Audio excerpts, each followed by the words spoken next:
Klægager, Digegrevens Gård. Den gamle Digegrevens Gård ligger med udsigt over marsken, diget og vadehavet ved byen Ballum. Klægager, som marskgården hedder, blev opført i 1857, og den firlængede bevaringsværdige gård har været i slægtens eje siden den blev bygget, nu i 6. generation. Inspireret af Realdanias kampagne Genanvend gården, besluttede de nuværende ejere for nogle år siden for egne midler at sætte gang i en gennemgribende restaurering af det gamle stuehus, for siden at tilbyde bed and breakfast i 3 dobbeltværelser. Projektet blev så stor en succes, at der blev udvidet med 2 dobbeltværelser. I den renoverede staldbygning bliver der serveret ægte sønderjysk kaffebord og andre sønderjyske egnsretter, produceret af lokale råvarer. Velkommen alle sammen, og jeg hedder Ruth.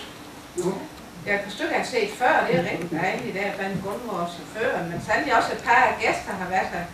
Og det er jo dejligt både, at de kommer tilbage til Refugie og også kommer tilbage til Voss og har lyst til at komme med herude. Men velkommen alle sammen. Stalden bliver også lejet ud til aktiviteter med udgangspunkt i lokal kulturhistorie, natur, kunst, myter og mad.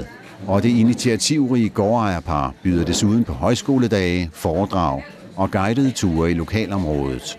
Visionen har været at genskabe og fritlægge den oprindelige gård og anvende den til nye formål, som er økonomisk bæredygtige, gavner lokalsamfundet og giver besøgende nye spændende oplevelser, siger gårdejerne Ruth og Christian Lorentzen.